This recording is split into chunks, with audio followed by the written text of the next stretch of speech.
മനുഷ്യ വന്യജീവി സംഘർഷം കുറയ്ക്കുന്നതിനുള്ള കർമ്മ പരിപാടി തയ്യാറാക്കാൻ കേന്ദ്രത്തിനോട് നിർദ്ദേശിക്കണമെന്നാവശ്യപ്പെട്ടുകൊണ്ടാണ് നിലമ്പൂർ എം.എൽ.എ. ആയ പി.വി. അൻവർ സുപ്രീം കോടതിയെ സമീപിച്ചിരുന്നത്. എന്നാൽ ഈ ആവശ്യത്തിൽ ഇടപെടാനാണ് ജസ്റ്റിസ് സുധാൻശു ദുലിയുടെ അധ്യക്ഷതയിലുള്ള ബെഞ്ച് വിസമ്മതിച്ചത്. നിലവിൽ തന്നെ നിരവധി കർമ്മ പരിപാടികളും നയങ്ങളും നിലവിലുണ്ട് എന്ന് അദ്ദേഹം ചൂണ്ടിക്കാണിക്കുകയും ചെയ്തു. എല്ലാ സംസ്ഥാനങ്ങളിലും ഈ മനുഷ്യ വന്യജീവി സംഘർഷങ്ങൾ നിലനിൽക്കുന്നതായും അദ്ദേഹം വ്യക്തമാക്കുകയും ചെയ്തു. താൻ വരുന്ന സംസ്ഥാനത്തിലും തൻ്റെ സംസ്ഥാനത്തിലും ഇത്തരം പ്രശ്നങ്ങൾ നിലനിൽക്കുന്നുവെന്നാണ് ബെഞ്ചിന് നേതൃത്വം നൽകിയ ജസ്റ്റിസ് സുധാൻശു ദുലിയ ചൂണ്ടിക്കാണിച്ചത്. എന്നാൽ ഓരോ സംസ്ഥാനങ്ങൾക്കും ഈ പ്രശ്നങ്ങൾക്ക് കാരണം വ്യത്യസ്തമാണ് എന്ന് അദ്ദേഹം വ്യക്തമാക്കുകയും ചെയ്തു.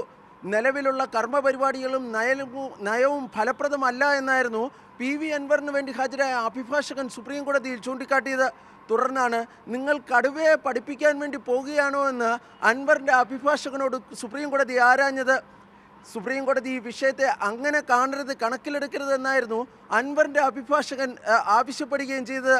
ഏതായാലും ഈ ആവശ്യം ഉന്നയിച്ചുകൊണ്ട് അൻവറിന് വേണമെങ്കിൽ ഹൈക്കോടതിയെ സമീപിക്കാവുന്നതാണെന്നും സുപ്രീം കോടതി വ്യക്തമാക്കുകയും ചെയ്തു.